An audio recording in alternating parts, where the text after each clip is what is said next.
a Jesucristo de lejos.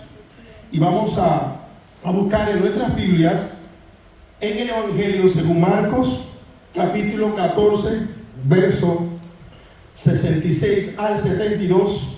Aleluya, usted lo lee en su versión correspondiente y yo lo voy a estar leyendo en la versión que tengo por acá.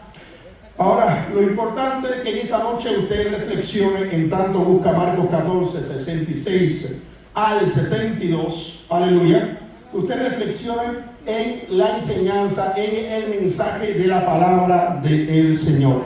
De nada nos sirve a nosotros ir a la iglesia, escuchar clases, escuchar mensajes, alabado sea el Cristo de la gloria, y que nuestro corazón y nuestra vida no cambie, no haya un cambio. Eso es lo más triste que puede ocurrirle a un ser humano, estar dentro de la iglesia y que al final se pierda su alma.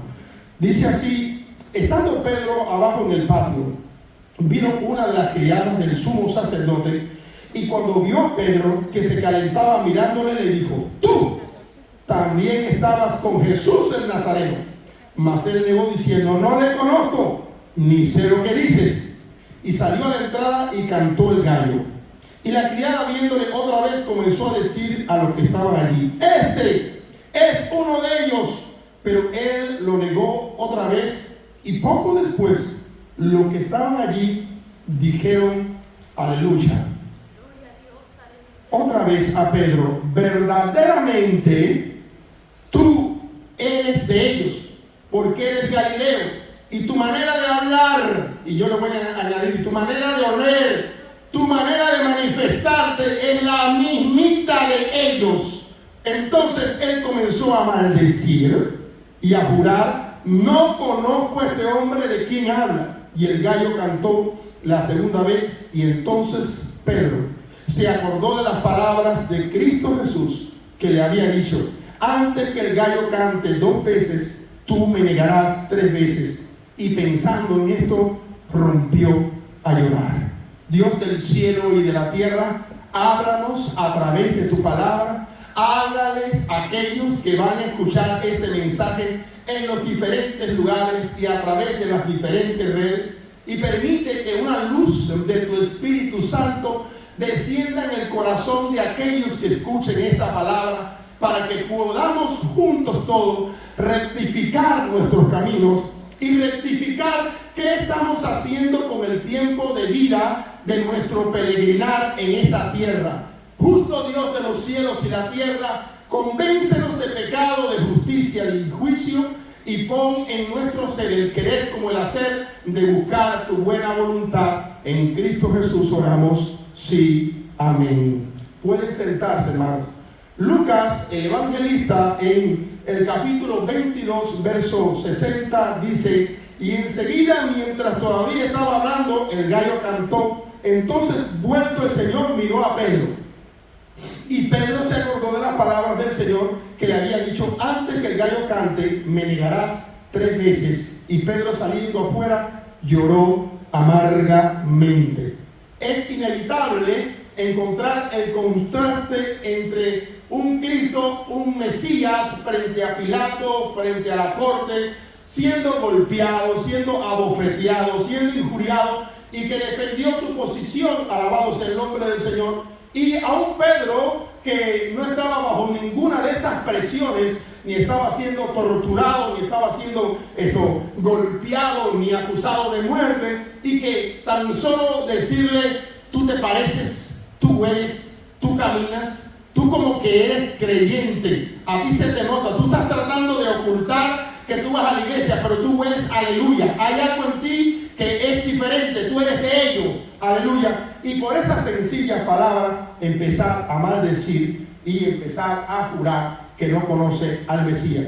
¿Qué pensaríamos cada uno de ustedes que me escuchan y aquellos que nos van a escuchar más tarde, si Cristo Jesús se parara delante del Padre y dijera, para no tomar un nombre en general, dijera mi propio nombre: Jorge Luis, yo no lo conozco, no sé quién él es. No, pero que mira que canta allá en la tierra y que toca guitarra y que predica, yo no lo conozco, no es mío, no es de los míos, es falso por completo. Alabado sea el nombre del Señor.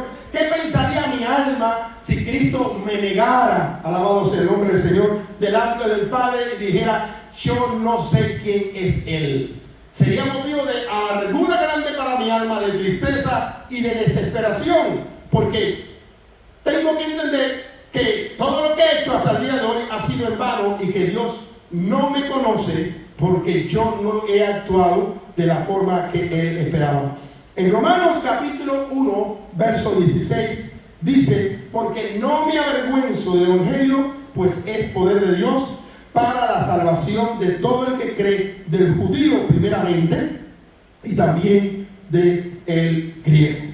Ahora bien, hay muchas personas que dicen jamás y nunca yo me avergonzaría del Evangelio, pero no es necesario actuar como Pedro y empezar a maldecir, aleluya, si uno puede negar al Señor de muchas formas y de muchas maneras. Lo cierto es que todos nosotros le hemos fallado a Cristo desde que nos convertimos al Evangelio de una manera o de otra. Y eso ocurre a nivel mundial. Sin embargo, vemos que el mismo Pedro fue capaz de reconocer su pecado, su falta, y contrario a nosotros, no nos gusta reconocer cuando le fallamos al Señor. Ahora nos preguntamos por qué un hecho tan vergonzoso, porque sí que fue vergonzoso lo que hizo Pedro en ese momento. Él lo recogió en el Evangelio de Marcos, él lo publicó, lo dio a entender y se pasó de generación en generación el testimonio de lo que ocurrió en un momento en la vida de Pedro. Todo lo contrario a nosotros, que no nos gustaría que nadie supiera en qué área y en qué cosa le hemos fallado al Dios del cielo. ¿Qué interés podría tener entonces el apóstol Pedro para hacer público su fracaso y su vergüenza cuando todo el mundo le gusta contar sus victorias, pero nunca jamás sus fracasos? Pensamos, aleluya, que Pedro publicó su fracaso para darnos unas lecciones a través de lo que había ocurrido en su vida. Además, la Biblia no es un libro que solamente habla de las virtudes de los hombres y nunca cuenta sus fracasos. La Biblia es un libro imparcial, el cual tanto cuenta las virtudes, aleluya, de los grandes hombres de Dios como de sus fracasos. Vemos por ejemplo, al rey David, el dulce cantor de Israel, el hombre conforme al corazón de Dios, el hombre escogido por Dios para guiar a Israel, el hombre, aleluya, del cual su descendencia tendría que venir el cuerpo físico del Mesías, y sin embargo, en un momento de su vida, incurrió en asesinato, adulterio y un montón de cosas a la misma vez. Alabado sea el nombre del Señor. Sin embargo, no vemos que la Biblia esconde la parte de la historia negra de David y solamente habla de sus victorias, de sus cánticos, de sus salmos. Y así podríamos contar de muchos personajes bíblicos, aleluya, que hicieron proezas, pero que también la Biblia claramente señala que tenían errores. ¿Y por qué la palabra de Dios hace eso? Muy sencillo. Porque lo que Dios del cielo quiere que nosotros entendamos, que podemos familiarizarnos, identificarnos con estos personajes, porque decimos, bueno, si él, aleluya, falló a Dios, pero también le sirvió al Señor, quiere decir que, aleluya, Dios me puede perdonar mis errores, mis pecados y mis maldades, y me puede restaurar como restauró a David, como restauró a como restauró al otro. También para mi alma hay una oportunidad, porque veo que en ellos Dios actuó, los rescató, los transformó y les dio una nueva oportunidad. Ahora bien, rápidamente que la criada reconoció que él era un discípulo de Jesús, y a pesar del evidente peligro que se suponía, él siguió allí. Alabado sea el nombre del Señor. La Escritura no dice que él salió corriendo inmediatamente que la criada le dijo la primera vez. Él se quedó sentado allí. Y aunque el Señor le había prohibido a Pedro que no le siguiera, porque dice la Escritura en el verso 36, y le dijo: Simón Pedro, Señor, ¿a dónde vas? Jesús le respondió: a donde yo voy no me puedes seguir ahora, mas me seguirás después. Y le dijo Pedro: Señor, ¿por qué no te puedo seguir ahora? Mi vida pondré por ti. Verso 38. Le respondió: ¿tu vida pondrás por mí? Le dijo Jesús: de cierto te digo, no cantará el gallo sin que me haya negado 3 veces. Por lo tanto, el hecho de que en aquella noche él estuviera allí, él sabía que no tenía que estar allí porque el Señor le dijo, no me puedes seguir ahora, no es tu momento, no es tu tiempo. Otro detalle que podemos ver en esta historia, aleluya, es que él estaba observando lo que le iba a ocurrir a su maestro, y por tal de observar lo que le ocurría a su maestro, se mezcló entre la multitud, aleluya, y se transformó en uno de ellos en ese tiempo, escondido entre los soldados romanos y viendo cómo la bofeteaban, viendo toda la historia que estamos contando, aleluya. Y es un peligro de muchos creyentes que para tratar de no ser identificado, aleluya, pues actúa como los otros mundanos, de manera tal, aleluya, de que no quiere que las personas le critiquen y le digan en su momento que eres creyente, aleluya. Actúan de una forma mundana, conversan, utilizan palabras mundanas, no le predican a nadie el evangelio ni locos, alabado sea el nombre del Señor. Viven, aleluya, una especie de evangelio privado, secreto, en el cual el sábado y el domingo van a la iglesia, pero entre semana están en el mundo, huelen como el mundo, se visten como el mundo, cantan lo mismo que canta el mundo, hablan las mismas barbaridades y obscenidades que se hablan en el mundo, de tal manera que en su trabajo, en su escuela o en el lugar que estén, aleluya, no se sabe identificar si esa persona es creyente o no lo es, aleluya, por su vestuario, por su forma de hablar, por su forma de expresarse, es confundible con las demás personas incrédulas. Y así mismo sucedió con el apóstol Pedro, que se mezcló entre la multitud, aleluya, y tomó apariencia de ellos para observar todo el proceso judicial que iba a ocurrir. Y esto es un peligro en el cual incurren muchos creyentes, porque por tal de no ser criticado, por tal de ser aceptado, aleluya, aceptan música mundana, como he visto eso en mi trabajo, aceptan música mundana, hablan palabras mundanas, actúan, aleluya, como un mundano, y sin embargo, desde que entraron se identificaron como eran de la iglesia, alabados el nombre del Señor, que eran creyentes, que iban a tal iglesia, alabados el nombre de Cristo. Sin embargo, el fruto, su forma de actuar, su forma de relacionarse, está diciendo que están muy, pero muy lejos de lo que el Señor quiere. Tristemente, tenemos que reconocer que muchos cristianos hoy en día ocultamos nuestra fe y nuestro credo y nuestro amor hacia Dios, y evitamos así de esa manera pasar desapercibido. Entonces vemos que la negación de Pedro no ocurrió de la noche a la mañana en fracciones de segundo, sino que fue un proceso que empezó a caer en su vida espiritual hasta que él llegó al momento de llegar hasta maldecir y decir que no tenía nada que ver con el Señor. Cristo conocía la actitud de él y sabía que esto iba a ocurrir. Y lo que es más interesante y que quiero compartir con ustedes es que a pesar de que Cristo sabía lo que Pedro iba a hacer, aún así le dice: mira, Satanás te ha pedido para zarandearte, pero yo he rogado por ti. Y cuando pase este momento de crisis en tu vida, ve con los hermanos, aleluya, y guíalos. O sea, el Señor le pone la confianza diciendo: yo sé lo que tú vas a hacer, y tú mismo sabes lo que tú vas a hacer y en lo que tú vas a caer. Hasta me vas a maldecir, alabado sea el nombre del Señor. Cristo y Pedro habían caminado juntos. Él había sanado inclusive su suegra, pero dice que no lo conocía. Había usado su barca, pero dice él que tampoco lo conocía. Cuando se hundió en las aguas: maestro, ayúdame, pero dice que no lo conocía. Fue elegido para predicar, pero en ese momento dijo que no lo conocía. Lo vio en la transfiguración y fue el que dijo: maestro, sería bueno que hagamos 3 enramadas para ti, para Moisés y para Elías. Pero en ese momento dice que tampoco lo conocía.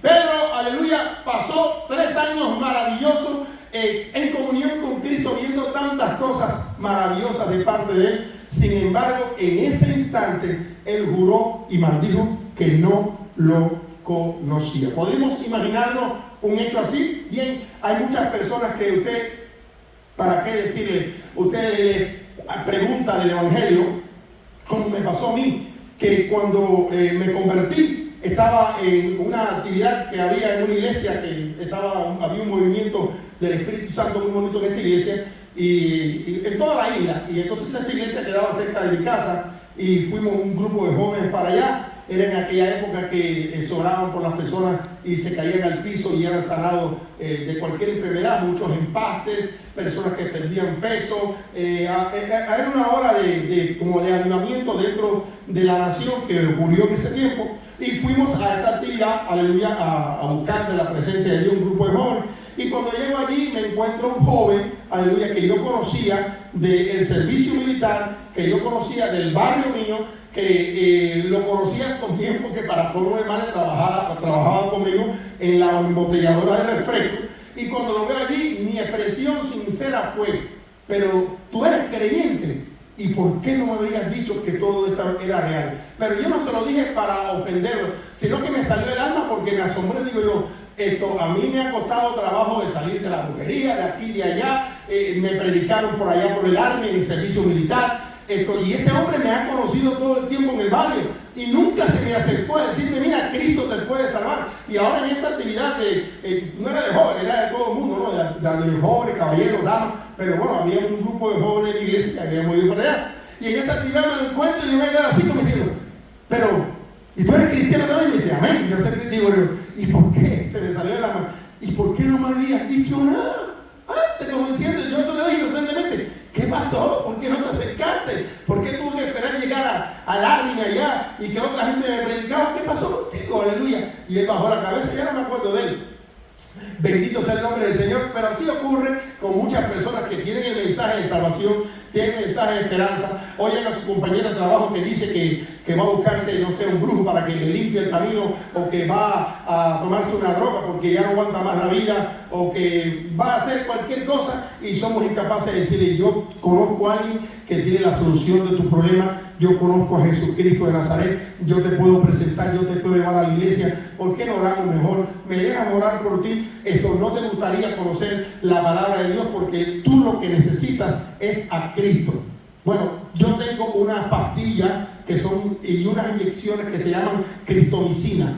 Entonces, estas cristomicinas tienen un efecto, pero poderosísimo. Es el más poderoso de todos los antibióticos. Estas cristomicinas, una vez que yo te la inyecte a ti, tú vas a empezar a decir: aleluya, gloria a Dios, aleluya, gloria a Dios. Y cuando tú entres en calor, se te va a quitar el problema, aleluya. Pero no son personas que tienen el evangelio, conocen el evangelio, pero son incapaces de compartir, aleluya, la palabra del Señor. Entonces vemos en la vida de Pedro que hubieron varios eventos. Antes que esto ocurriera, ustedes recordarán que en el monte de Getsemaní, ahí estaban los discípulos orando con Cristo Jesús. Y llega un momento en que el mismo Señor se le acerca a Pedro y le dice: ni siquiera tan solo una hora has podido velar conmigo, y lo encontró durmiendo. Pedro descuidó por completo su vida de oración, y cuando llegó el momento de la prueba no tenía las fuerzas espirituales para pararse y decir: yo sí soy cristiano,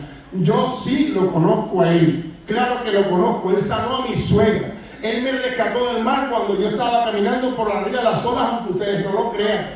Yo vi que ese hombre que ustedes ahora están golpeando, ese hombre se transfiguró y se apareció Elías y Moisés, y yo lo vi también. A mí, mira, así que sí, soy uno de ellos.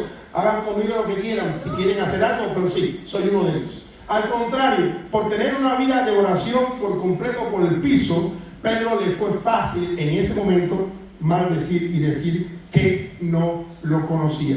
Este triste incidente lo recoge la Escritura para darnos un ejemplo, porque a veces nosotros nos vanagloriamos de que yo estoy dispuesto a morir con Cristo. Si vemos historia de la Biblia y decimos: ¿cómo es que este hombre o que esta mujer pudo actuar así viendo los milagros? No, si yo ando con Cristo para arriba y para abajo, yo facilito moría con él, estaba delante de él y veía todos esos milagros, esa maravilla. Jamás y nunca a mí me hubiese pasado lo de Pedro. Pero es fácil decir eso, y otra cosa es ver el momento de la muerte, a ver cómo tú reaccionas. Para que una persona esté dispuesta a dar su vida por una causa, tiene que estar convencido y tiene que estar impactado por completo por el que guía esa causa. Y lo digo por experiencia propia, por la sencilla razón de que en mi nación muchas personas, por causa de la revolución y de Fidel, se dejaron quitar la vida. Seguían fielmente a ese líder y creían en lo que ese líder decía y estaban dispuestos a morir e inmolarse en cualquier tipo de guerra por causa de un asunto político, un asunto de un ideal. Así que hay muchos creyentes que son incapaces de sacrificarse por un ideal. ¿Cuánto más son incapaces de predicar, que ya no tiene nada que ver con la muerte y la vida? Son capaces de anunciarles a otros: vamos a la iglesia, vamos al evangelio. Hemos tenido el privilegio de hablarle a un montón de personas. La Biblia nos dice que estas personas, que a todo el que tú le prediques se va a convertir. La Biblia habla y dice: predica a tiempo y afuera de tiempo. Riega la semilla. A lo mejor hoy tú no ves el resultado, pero quizás llega mañana otro y va a recoger lo que tú sembraste, aleluya. Y al final de todo, aleluya, tú vas a recibir la recompensa de tu trabajo. Tu parte no es, aleluya, desanimarte si ves que las personas no vienen a la iglesia, si ves que las personas te dicen si voy allá y no van. Tu parte es anunciar a Cristo y a este crucificado. Anunciar el poder de la cruz, la esperanza de la cruz, la salvación que ofrece la cruz, la felicidad que solamente Cristo puede dar, que Él solo puede llenar el vacío del ser humano, aleluya. Y hemos tenido la oportunidad de anunciarle allá en nuestro segundo hogar, que es el trabajo en este caso, aleluya, la palabra a cuantas personas se nos han parado al frente, o a cuantas personas hemos escuchado que se han dicho, aleluya, que han dicho que van a hacer tal cosa o otra cosa porque están cansados o porque están cansadas o porque se siente que no están avanzando en la vida. Había un joven que me decía: oye, me hace falta venimos a decir a mí, se equivocó de persona. Oye, ¿dónde tú crees que yo pueda conseguir manteca de corojo? Aleluya, para hacerme una buena limpia. ¿Para qué fue aquello? Lo que le cayó arriba fue el quinto evangelio, limpia. Y yo: mira, muchacho, y le dice la historia dividida en 3 segundos. Yo soy de familia brujo, mi abuelo, y yo nací ahí y desde los 5 años. Bueno, leí el testimonio mío. Aléjate de eso, porque si tú te haces una supuesta limpia, vas a abrir puertas espirituales y empezar a darle testimonio de la A hasta la Z. Bueno, le solté el evangelio, creo que en 5 minutos, y acá te decía: aléjate. Y como yo tengo el teléfono, después empecé a mandarle textos bíblicos donde decía que Dios rechaza la brujería. ¿Cuántos textos encontré? No, lo volví loco. Al otro día me dice no, yo no voy a hacer nada, solamente te decía, pero no te creas que yo voy a hacer nada. Yo: pues si la mosca, ni te atrevas. ¿Tú me entiendes? Y ya después él me bolchaba y me decía: ¿y qué tal de un gallito? Y yo: el gallito, hacer una sopa con el gallo, me invito y nos la comemos los dos. Y ya yo lo cogía el bonche para él, le decía: mira, para no decir su nombre por causa ética, le decía: mira, fulano, tú lo que necesitas a Cristo, acércate a la iglesia, entrégale a Dios, tú eres un buen muchacho y has tenido mala suerte en tu vida porque tú no has buscado el rostro del Señor y te gustan las cosas del mundo, que si los bares, que si todos esos clubes que hay por ahí. Buscar el Cristo. Y le hemos podido anunciar la palabra de Dios a muchas personas. Que se conviertan o que no se conviertan, ya eso no es asunto mío. Pero el punto es que uno tiene que predicar a Cristo a tiempo y afuera de tiempo. ¿A qué hombre le puede dar o a qué mujer le puede dar vergüenza decir, aleluya, que ese es su hijo o que esa es su hija? Si todo el mundo ve, aleluya, a su hijo y a su hija como lo más lindo, lo más hermoso que hay en el cielo y en la tierra, y todo el mundo se enorgullece: ese es mío, mira, esa que viene por ahí, mira, viste qué hermosa es, y aleluya, y uno habla cosas así, con mucha alegría de sus hijos. A nadie se le ocurre hablar o presentar un panorama negativo de sus hijos, cuanto más nosotros. La Escritura nos habla que tenemos que tener mucho cuidado cuando nosotros nos afincamos o nos apoyamos en nuestro propio conocimiento y en nuestras propias estrategias. Hay creyentes que ven a otro creyente caer o a una persona hacer algo malo y dice: yo jamás y nunca caería en tal situación porque no, yo estoy bien fundado en la palabra de Dios. La Biblia dice en 1 Corintios capítulo 10 verso 12 y también en el 13: el que piense que está firme, mire que no caiga. Porque no nos ha venido ninguna tentación que no sea humana, pero fiel es Dios que nos dejará ser tentados más de lo que podéis resistir, sino que dará también junto con la tentación la salida. Como decíamos, el proceso de Pedro fue un proceso de batalla espiritual aleluya, en el cual él fue cayendo lentamente de una cosa a la otra, aleluya, desobediencia, había orgullo, y dijo inclusive delante de los otros apóstoles, porque Pedro en su principio era bien orgulloso: aunque todos estos te nieguen, yo jamás te voy a negar. Y al final quien lo vino a negar, aleluya, públicamente fue él. Entonces el Señor nos demuestra en esta historia la necesidad de que nosotros tenemos que pensar dos veces cuando nos creemos que nuestra vida espiritual está de acuerdo a la palabra de Dios. En Apocalipsis capítulo 22 lo dice claramente: el que esté limpio, límpiese más todavía. El que se crea santo, santifíquese más todavía. O sea, asegúrate que sí estás santo de verdad. Y cuando ya tú te asegures que estás en santidad y en pureza delante de Dios, asegúrate más todavía. Y asegúrate más todavía. O sea, no te detengas, no te confíes. No, asegúrate más. Y chequea, y vuelve a chequear. Como aquel hombre que le preguntó a Cristo: ¿qué más puedo hacer? Porque ya le estaba guardando los mandamientos. ¿Qué más puedo hacer para hallar o encontrar o obtener la vida eterna? Igualmente, cada uno de nosotros debe reconsiderar la forma en que vive, la forma en que se viste, la forma en que habla, alabado sea el nombre de Dios, la forma en que se manifiesta, porque somos epístolas abiertas y cartas al mundo, y ellos quizás no vengan a la iglesia, pero pueden conocer a Cristo y al Evangelio por la manera en que tú te comportes. No estamos hablando de ser legalistas, estamos hablando de ser fieles cristianos, seguidores, discípulos de Cristo. Hay un apéndice muy importante en toda esta historia: es que Pedro pecó, Pedro falló, Pedro negó, pero en el piso no se quedó. El Señor lo restauró. Y hay algo muy interesante, y es que cuando él reconoce su condición, dice la Biblia que lloró amargamente, le pesó todo lo que había hecho, y eso provocó en él la restauración. Y vemos cómo después el Señor lo levanta, alabado sea el nombre del Señor, liderando a los otros apóstoles y guiando a los otros apóstoles. Y ya vemos ya por allá en el libro de los Hechos a un Pedro que había perdido el orgullo. ¿Por qué? Lo sabemos porque en un momento dice la Escritura que cuando venían los cristianos, él se comportaba como cristiano, pero cuando venían los judíos, los legalistas, los que guardaban una serie de leyes que no había que guardar, aleluya, entonces él se juntaba con los judíos y actuaba hipócritamente. Y sabemos que él perdió el orgullo por la sencilla razón de que llega el momento en que se le aparece el apóstol Pablo, y cuando el apóstol Pablo le reprende a él su hipocresía, en ningún momento vemos la actitud gloriosa de ¿quién eres tú? Yo se andaba con Cristo, yo soy el apóstol principal, yo aquí. El apóstol Pablo lo reprendió y se quedó calladito.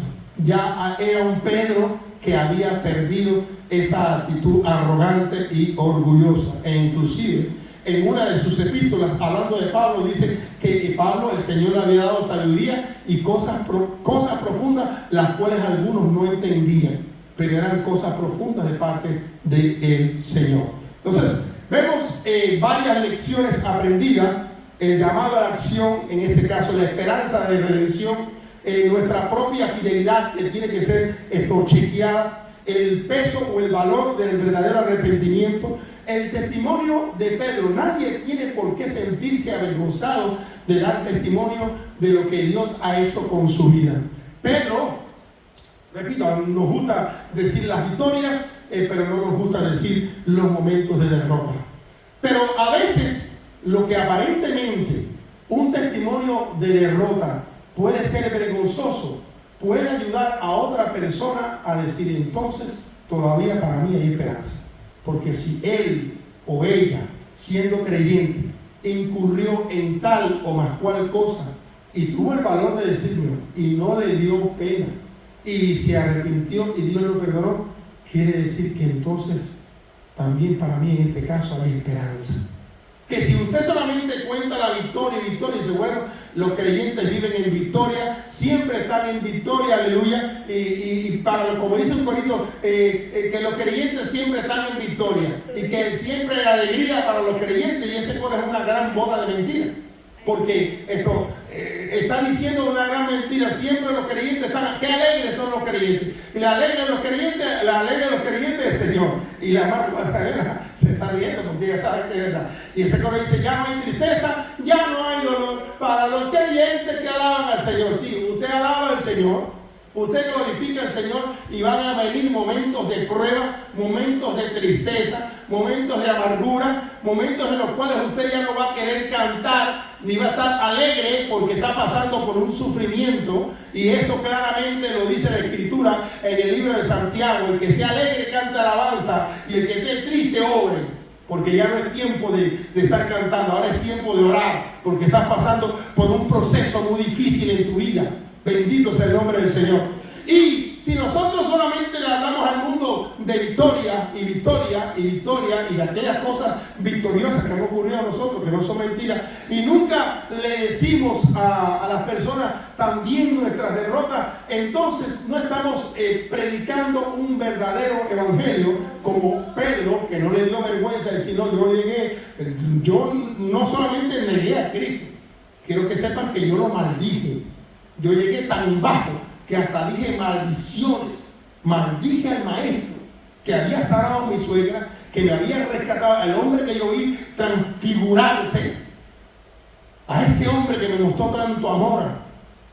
Yo hasta lo maldije, por tanto que no me entraran a palo con él, ni acobardé. Yo que tanto fanfarionaba y que me decía que jamás y nunca, que cualquiera lo podía negar, pero que yo, Pedrito, yo soy duro.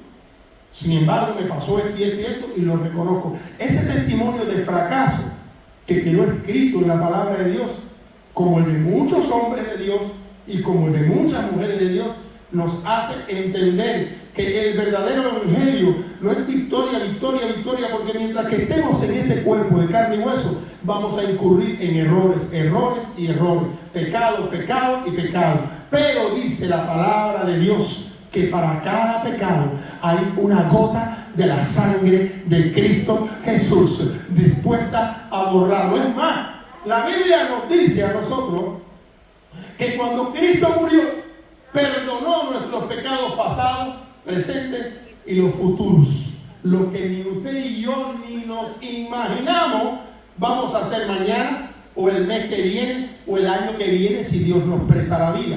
No sabemos lo que vamos a hacer o de qué manera vamos a fallar. Ahora, lo cierto es que para eso ya también hay provisión en la sangre de Cristo Jesús.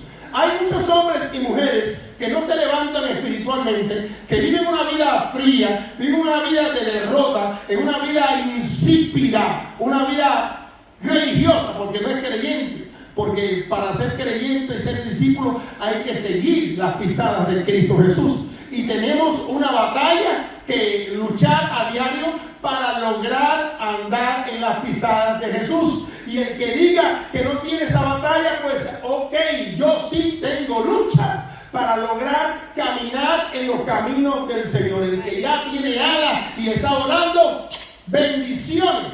Yo no estoy volando, estoy en la tierra, y como todo ser humano tengo que pelear la buena batalla de la fe y agarrarme la vida eterna todos los días desde que me levanto hasta que me acuesto.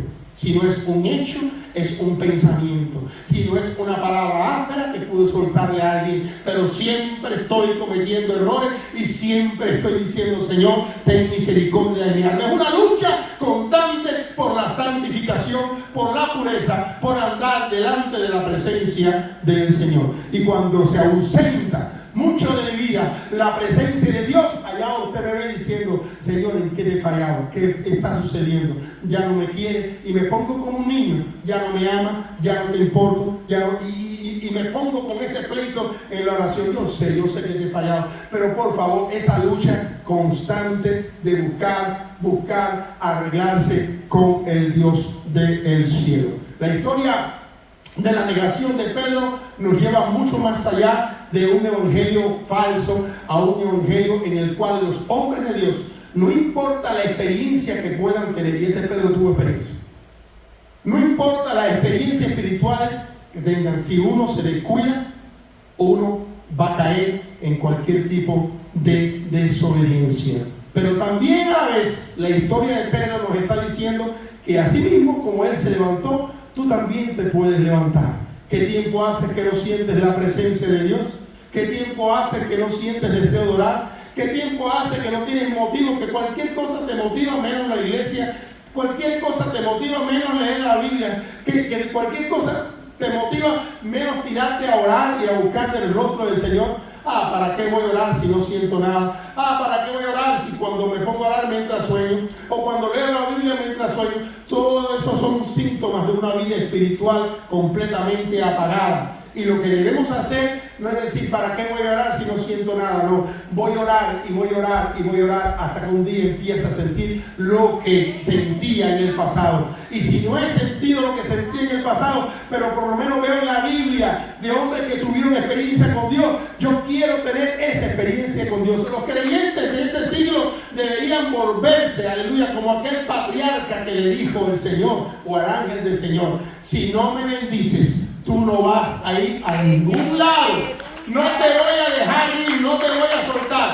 O tú me bendices, o tú me vuelves a hablar, o tú me vuelves a visitar, o tú me haces sentir tu presencia, o tú me bautizas con tu Espíritu Santo, o me vas a tener que matar porque no te voy a soltar. Sí, Señor, aleluya. Esa es una persona que está decidida. Y hablo de los dos casos porque hay personas que tuvieron muchas experiencias con Dios, pero hoy en día están fríos. Pero hablo también de aquellos que nunca han tenido ninguna experiencia con Dios. Pues es una motivación tratar de buscar del rostro del Señor. Siempre lo digo, esto no es asunto de sentimientos, de que yo no siento, yo no siento. El asunto no es sentir, el asunto es obedecer. Obedecer, buscar del rostro del Señor. Oraste, no sentiste nada, no importa. Leíste 4 capítulos de la Biblia hoy y no sentiste nada, no importa. No importa. Volviste a alabar a Dios y tampoco sentiste nada, no importa. Tranquilo, síguelo haciendo, que un día cuando menos te esperes vas a ser visitado por el Dios del cielo. Porque escrito está: pedid y se os dará, buscar y hallaréis, llamar y el que toca se le abre la puerta. Y tanto usted va a tocar, aleluya, y tanto usted va a orar, que va a llegar el momento que cuando usted se ponga de rodillas le va a ser fácil derramar lágrimas, le va a ser fácil leer la Biblia, ya le va a empezar a gustar, la va a encontrar interesante. Antes la encontraba aburrida, ahora como que ya la va a encontrar interesante. Y ya no solamente la va a encontrar interesante, le va a empezar a mandar el texto al pastor y decir: pastor, enséñame a predicar, yo quiero predicar. Pero ya no solamente va a predicar en una iglesia, sino que se va a sentir ya motivado a decirle a su compañero o compañera de trabajo: Cristo vive. Mira, estoy yendo a la iglesia. Mira, Cristo te puede cambiar. Él te puede sacar de eso. Pero eso sucede cuando usted empieza a orar, cuando usted empieza a leer la palabra de Dios, cuando usted empieza a sacrificar su carne. Su carne le va a decir: TV, mucha TV, mucha película, mucha comida para que después te quede dormido, mucho deporte, mucho ejercicio. A mí que me gusta el gym. Mucho esto, mucho lo otro. Y que tienes que trabajar mucho también para que pagues tus biles. Y mucho descansar. Iglesia, eso es aburrido. Orar, cantar, leer la Biblia. ¿Para qué? Alabado sea el nombre del Señor. Para que la carne siempre te va a decir que no, nada de eso. Pero ¿no has notado que vas a leer la Biblia y te entra sueño o te entra aburrimiento? Y de pronto ponen tu película favorita en la televisión que salió del cine y no pudiste ir a verla porque en ese momento no tenías chavo para ir al cine, ¿no? Pero ya la sacan ya en Netflix y era tu película favorita del género que a ti te gusta, la que tanto estabas esperando. Y de buenas a primeras, el sueño que tenías cuando empezaste a leer la Biblia se te fue y pudiste estar 2 horas viendo la película. ¡Wow! Tremendos efectos especiales. ¡Wow! Ese tipo sí es un loco. Mira eso como le arrancó la cabeza al otro. ¡Wow! Y es un bárbaro, no es que lo toquen. ¡Wow! Y son 2 horas. Y si es un serial, no, te dan a las 3 de la mañana. Óyeme, pero, y mi esposa me dice: Rodrigo, que tengo que trabajar. Espérate, a ver en esta parte creo que va a pasar por fin. Pero si te dicen, yo estoy hablando de nadie, yo estoy hablando de José Luis. Usted no es como José Luis. Usted es un hombre de Dios y una mujer de Dios de los buenos. José Luis está mal. Ahí está José Luis. Ahí. Hasta las 3 de la mañana. Y al otro día te vas a trabajar, te despiertas a las 5 de la mañana, nada más que dormiste 2 horas. Ah, pero si te dicen, José Luis, ¿por qué no te haces una vigilia hasta las 1 de la mañana? No, chico, no, si es que yo tengo que trabajar mañana a las 5, compadre. Ah, pero para ver el serial de los hombres, sí, ese sí te gusta. Ese sí. Entonces usted se da cuenta. Estoy criticando al pobre José Luis, que yo no sé ni quién es, pero ustedes lo conocen. Pero sí te es fácil una cosa, pero la otra no. Tú te vas dando cuenta cómo el enemigo va trabajando. Entonces tienes que empezar a pelear contra ti mismo y decir, bueno, si yo tengo el valor de ver una película, que no estoy diciendo que sea malo, ni que es pecado, ni que es infierno, ni mucho menos, porque no somos legalistas, pero si puedes estar 1 hora y pico viendo televisión, también tengo que sea 45 minutos en oración. Te dedica ahí una cosa y a la otra. Alabado sea el nombre del Señor. Que quieres cuidar de tu cuerpo físico, porque ahorita para ahí me dijeron que estaba gordito. Aleluya. Ok. Cuídate de tu cuerpo físico, haz ejercicio para que luzca fuerte y sea un viejo que se vea que está todavía en forma. Pero papito, ¿y tu alma? Tu espíritu, así como tú vas allí y te metes 2 horas y tomas suplementos para estar fuerte en el trabajo y que la gente diga, oye, ¿cómo es que tú con casi 80 años te mueves como un niño de 15? No, porque yo voy allí, wow, usted está fuerte, usted sí. ¿Y tu alma, José Luis, qué? ¿Y a tu espíritu no le vas a dar también un poco de entrenamiento para que esté fuerte o lo vas a tener así tan débil? Habla de mí, no, yo no hablo de usted. Y yo me pongo a pensar en eso. Y cuando pienso en eso, que usted no me crea, a veces me pongo a llorar y digo, Señor, con todo lo que tú has hecho por mí, y que yo pueda dedicar 2 veces a la semana un par de horas aquí, y que yo no fortalezca el alma también, que yo no sea, me levanto para ayunar, pero cuando voy para el refrigerador y veo esos tamales ahí y ese pedazo de queso amarillo y entonces esa soda fría Cristian, que por eso estoy contando, y aquellos frijoles con aquellas patas de puerco ahí flotando, aleluya, y aquel pan caliente que esta mujer trabaja con mantequilla de ajo, santo, aleluya, y la carne me dice, ¿de verdad que vas a ayunar? ¿A que no te atreves? Y las marcas así en el frío diciéndome, Jorge, el café calentico. Es una lucha, hermano. Y lo digo en tono de broma, pero es una lucha. Pero así mismo como el cuerpo dice, dame esto y esto y esto y esto y aquello, y lléname con aquello, y que te hace falta alimentarte, decir que bueno. El espíritu dice, ¿y a mí cuando me toca? ¿Cuándo van a ayunar? Por eso que cuando viene la guerra no aguanto, vienen los demonios, no aguanto, no puedo, porque no me dan nada en toda la semana. Alabado sea el nombre del Señor. Y esto fue lo que sucedió con el apóstol Pedro. Él se empezó a descuidar y a descuidar, porque nadie cae en 5 minutos. La caída viene por un proceso de que por meses y hasta por años la persona empezó a descuidarse y a descuidarse y a descuidarse. Y cuando pasaron los 2 o 3 años fue que ocurrió el bombazo. Pero no fue de hoy para mañana. Toda caída tiene un proceso súper largo de deterioro espiritual, deterioro en la vida espiritual, dejar esto, dejar lo otro, y llega el momento que entonces ya el espíritu está tan débil que a la persona le es fácil hacer cualquier cosa, como en el caso de Pedro, negar, maldecir, porque una cosa es decir, yo no conozco a Sara, y otra cosa es decir, esa bruja, no chico, no, yo no estoy con una bruja tan fea. Mire qué cosa más diferente a decir, no, yo no conozco a Sara, a empezar a decir improperio, ofensa, maldición. El cambio es grande. Que te está diciendo que hay un apóstol Pedro que está en una condición de debilidad espiritual muy grande para empezar a maldecir a aquel que le dio la vida por tal de salvar su vida física. Vamos a estar puestos en pie.